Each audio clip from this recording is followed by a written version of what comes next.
Alrighty. I hope you're all having a wonderful Saturday morning. I'm very excited to be here with you. The Recharge Conference is the third iteration that we're doing this. So if you missed the first two, you really missed some exciting time. The first two conferences were in person, and we enjoyed those very much. This year we had to pivot to switch over to a virtual conference. So we're glad that more people are able to join us. If you are not familiar with Recharge, we invite you to go and look at our webpage, Recharge Conference, to go and look at our Repage Facebook group. We have created a public Facebook page so other people can access it. The private page was for the people who attended the last two conferences. So today we decided to do Recharge in the middle of this pandemic because there's so much going on and we just didn't know how to get through some of it. And it's been very difficult for a lot of people. People have died, people have lost jobs, they've lost relationships. But we wanted you to talk about the hope that's there. So there's a lot of hope left in the world. And so Recharge Conference is about hope and encouragement. So I'm glad that you're here. You'll hear from our speakers. I hope you've seen the schedule. You can go out and look at the bios on the website so you know who's talking to you. I'm seeing people pop in, so I'm smiling because I'm seeing some of these lovely faces that you just haven't been able to see because of the pandemic. We've all been isolated so much and quarantined so much that it's hard when you don't see people face to face. We are a people who need human touch. That's how we were created, human touch and human interaction. So it's lovely to see you join us today, see the smiling faces, see that you're willing to come out and join us. Please be aware of our sponsors. I'm not going to talk long. They told me I've got 3 minutes. I want to start out by thanking my planning committee, and we'll thank them again at the end. But I don't do this by myself. This is a volunteer effort, and my planning committee said to me after the first year when I tried to do it by myself, you're not alone in this world. You don't have to do it by yourself. We are here. And so I want the attendees to know that you are not alone by yourself, that we are here to share information from people who we trust their information. We trust their credentials. So they are credentialed people who will be speaking to you. And that is the good thing. Our only mission is to share information that's from reliable sources. So sit back, join in, raise your hand when you got, the chat questions, put your questions in when they do so, and we'll go from there. And I think I've spoken, purchase your book or reach you in other sources. So we're gonna move on our calendar here. Our next guest is CardiacFITT, and we have a video that we will play to introduce you to Joniqua Howard and to Joniqua. Crystal Dobson and Joniqua Howard. So don't mind Sherelle's picture. She's just managing the backside of things.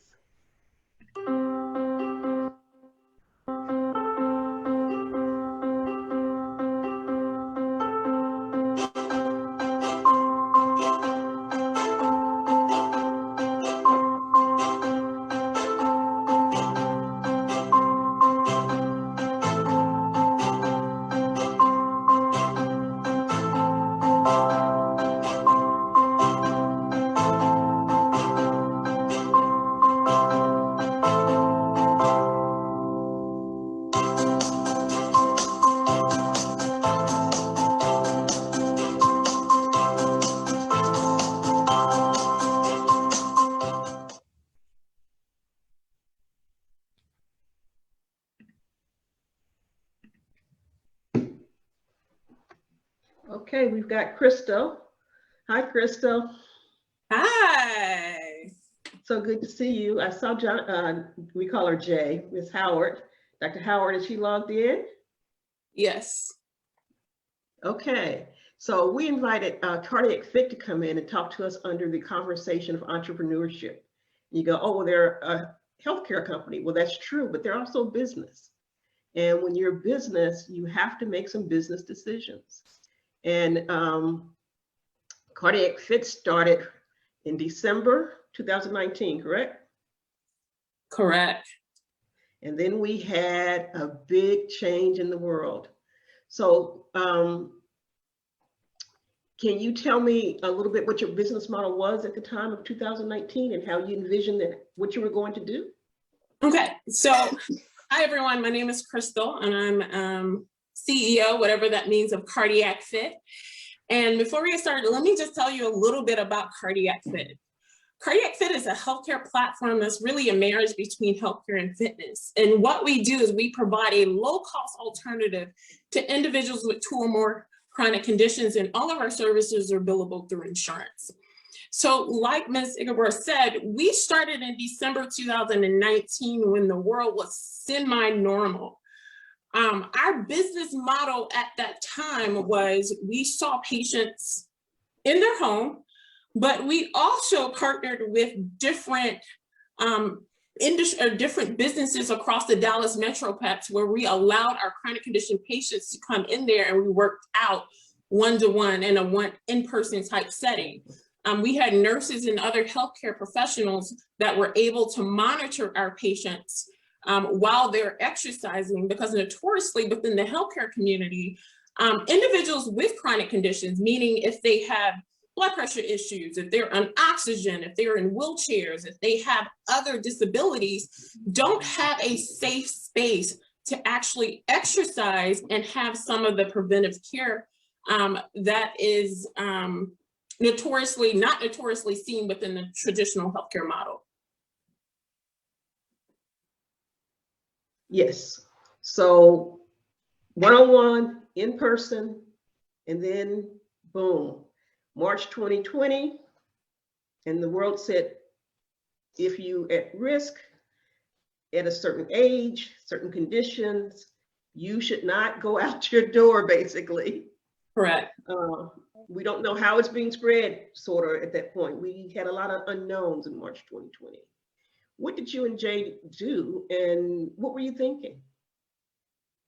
So it was quite funny because we were actually in DC around that time. We were at the American Association of Cardiovascular and Pulmonary Rehabilitation conference. We were on the Hill trying to see what's going on, having more representation of us in making these decisions. And so we were seeing, as we're walking around, different things happening. But it's crazy because we were already forward thinking that we need to shift and have some more online presence. So that's what we did. We decided to just shift all of our classes to a virtual manner, creating our virtual workout private group exclusively for our patients, and then monitoring them from their home. We have the bands that go across their chest and do the monitoring, so we can actually see your vitals and monitor you that way, and then just having proper protocols in place. And all of our trainers that came on board, they they were there to assist and were on board with it. So it was like we didn't miss a beat. We were already in tune with it, forward thought about it, and we just had to implement it faster than what we wanted to do. That is so fascinating. I think one of the things that most impressed me when I talked to both of you about how you did that is the different apps you use. You talked about that heart monitor.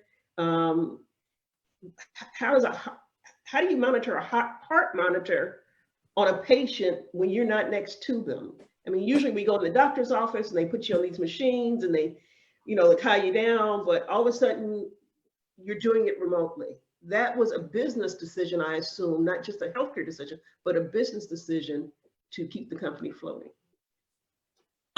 It was both. The app that was introduced in when COVID kind of shut down every business from being in person was an app that we were actually going to launch later on in the year. So we had to launch that app probably about 8 to 9 months ahead of schedule.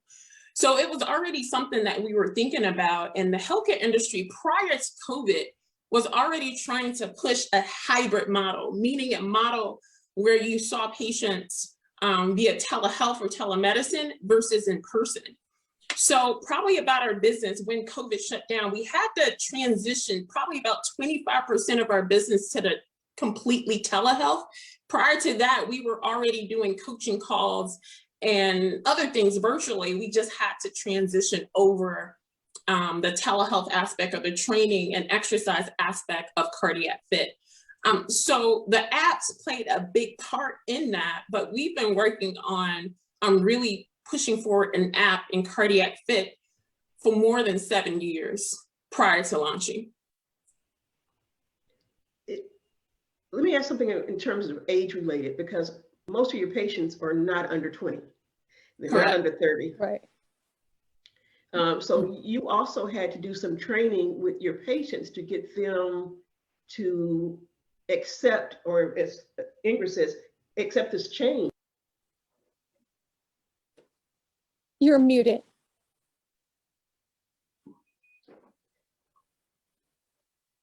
I'm sorry, I muted myself accidentally.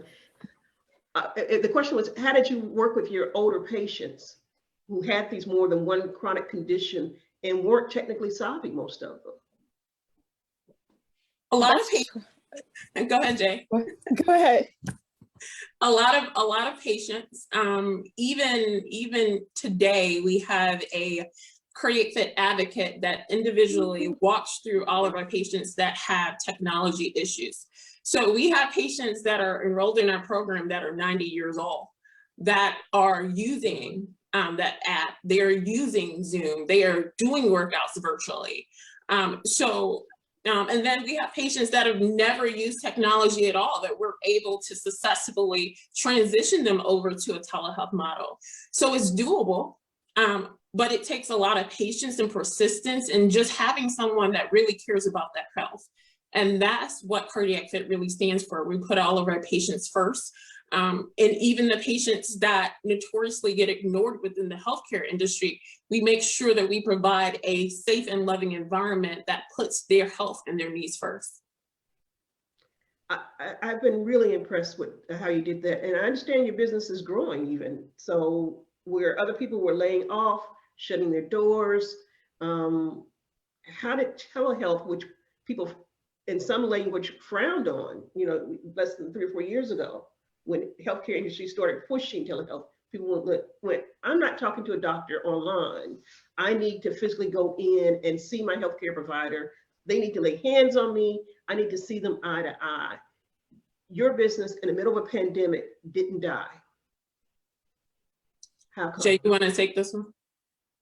I think it's the relationship building that you have, that one-on-one. We have this virtual setting. We can actually see you. They were really responsive and wanting to connect. We as humans have that ability, or want that ability, of human interaction, not necessarily just by phone. We want to physically see each other. So having a Zoom call for your coaching sessions, having the Zoom fitness classes, and then we have now our behavioral and emotional wellness classes where people are coming in and they're expressing how they're feeling. So those type of environments where we're building that camaraderie and community is basically how it was done. But there's also another segment to this. You also had to work with the medical professionals, doctors, hospitals, other healthcare people who will bring patients to you and provide you with a business source. So how was that working also? I do want to add, and I'll respond to you, Ms. Egiebor. One of the biggest things when growing our business throughout the pandemic was flywheel marketing. And what is flywheel marketing? Flywheel marketing is meaning word of mouth. Our patients are one of our biggest marketing tools. They speak, they tell about their experiences, they tell their doctors about their experiences, they tell their friends, their family members about their experience because we put patients first. So really our first year and a half, we had to do very, very little marketing. With the growth of our business, even during the pandemic, where at one point we had to stop taking patients because we were only 6 months into starting CardiacFITT, meaning we started CardiacFITT December 2019, and we had to slow down taking patients in June 2020. So wow. That was a big, huge part of our growth model during the pandemic. Was really our patients and the initial patients that we took on within CardiacFITT. And then to add on to you, Crystal, we also had an event where it was an all-in with a friend challenge, where now we opened it up for the community to bring in their friends and family to understand what it is that we're doing. So that was a big part as well. Right. Wow. What would you say to a new business about the use of technology, the apps, the viral services? Before marketing was broader, you know, TV, radio, newspapers, all those industries are now marketing and operating differently. And so you used a totally different marketing process in gaining your audience. So what do you say if I'm starting a new business out of this pandemic? How do I find these tools that you used? How do I know that they're out there? A lot of research. A lot of research. Like I said, we took about 7 years. This is 7 years of work to really launch CardiacFITT and really understand the market. But there are a lot of tools out there for video on demand or VOD. There are a lot of video related platforms like Zoom. We picked our app where we can monitor patients from home for very specific reasons, because the app allows the patients to get a very specific exercise model based on their chronic condition. And that can be changed based on how they're progressing within the program. So there are a lot of different things and tools that you can use. But really, Google is your friend. Are utilizing certain people within, like myself, or like Jay, within the market, and helping to bounce off ideas from them to really understand how the healthcare industry is changing and how a hybrid model can and will be your friend. Hybrid is the future. Hybrid is. Yeah, a lot of things are not going to be what they used to be, that's for sure. We are seeing that now, even with Omicron coming out, that when we thought things were going to come back to a certain level, that's not going to happen that way. So we are going to see a whole different world in 2022. We're going to open it up right now. We got a couple of minutes to see if anybody had any direct questions for Ms. Howard or Ms. Dobson. You can drop them into the chat. And if not, we will let them talk. Just to check my schedule here. We'll ask a couple more questions. I also know that you did a chef, and food is not just the mind and body. You talked about what to eat and what not to eat. And you had apps and a dietitian using a website that planned your menu for you. So that was another use of technology in your platform. Can you talk about that, please? Jay, you want to talk about that? So there's two platforms that we use. So again, this was part of a challenge that we had with our fit focus, which is mainly geared towards your fitness, but we also had the nutrition component to it. And so that one was, oh goodness, no, it just went blank. Oh no, I just went blank. But at any rate, so it was a challenge for our participants to actually incorporate what they were eating, and we can monitor it and give suggestions. And they would send pictures via our Facebook private page, and people would chime in and trying to recreate or reproduce or be an advocate for some different things, telling us the nutrition facts and components. That's also part of our CF Educate component. Another app was the Eat Pray. And that one, as you were saying, it's made suggestions on what to eat based upon your macro and micronutrients. So when using that app, each participant that are referred over to a nutritionist, they will get a meal plan along with their micronutrients. I will reiterate that every single patient in our program is referred over to a doctor. So you cannot be within the CardiacFITT program without a direct referral. So if the doctor, if you're a diabetic, or if you're congestive heart failure patient, if you have blood pressure, if you're overweight and you need to lose some weight, we will refer you over to a nutritionist, which will give you a tailored care management plan or a nutrition plan to meet your health and wellness goals. I heard you mention that you had a Facebook group. I heard you mention that you had a Facebook group as part of your contact with your patients. Correct. Our private Facebook group is really a group for them to kind of get together and talk about their journey. A lot of our patients now are doing a lot of vlogging. They are on a 100-day journey where they are vlogging their exercise, they're vlogging their diet, they're vlogging a lot of different things that are happening, their ups and their downs on this process over the next 100 days. And then they are showing us emotionally, physically, how they're changing and transforming. And a lot of this came about from our CardiacFITT experience. I think I see Miss Marcia up here. At the Black Academy of Arts and Letters, we actually had a CardiacFITT experience on last Saturday where we talked about intentionality. And I know Miss Ingra, she spoke a lot really about being intentional in 2022. And that was the focus of our CardiacFITT experience. It's about teaching our patients how to be intentional. And it was our first in-person session since we shut down in February of 2020, yes.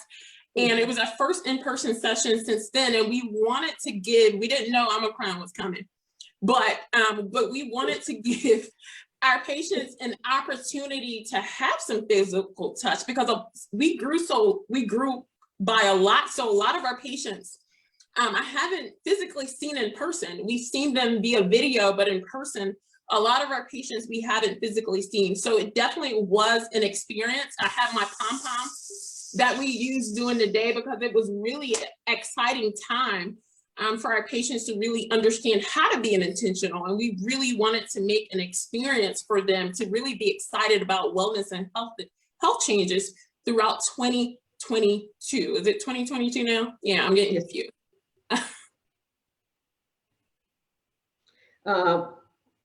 Okay, we have a question from Terry Allen, Cityman Cook, and he says, I work with Beatrice Dixon is the founder of the Honey Pot Company, a plant-based feminine hygiene product now on Target. Her biggest challenge was capitalization. How much money did you need to raise and how did you get the capitalization for the venture? I guess I'll take this one. So like I said, this company was started or really thought about over a 7 to 8 year time span. Doing specifically that time, I worked in various venues and I saved quite a bit. So CardiacFITT was really a self-funded type venture, and we are moving in the second stage of acquiring different investors into the CardiacFITT platform. But really over, I guess we're going on our third year now, it was strictly self-funded. Okay. Cassandra Davis wants to know, do you only serve the Dallas Metroplex? Actually, no, we're expanding into the Southeast region within 2022, but we have the ability to service individuals across the United States. So if you are interested, or if you have family members that are interested, they can visit our website at www.cardiacfitt.com and do a schedule now appointment, and a CF advocate will reach out to you, ask you a couple of questions, and then we can definitely work on getting you enrolled into the CardiacFITT platform. And I guess that's the difference in today's technology. You don't have to be next door. You don't have to be in the same city anymore, which changes everything. And I think that's the issue about being global. You can be a global company based in one location and still service people in other places. So Terry Allen says, yes, we are global.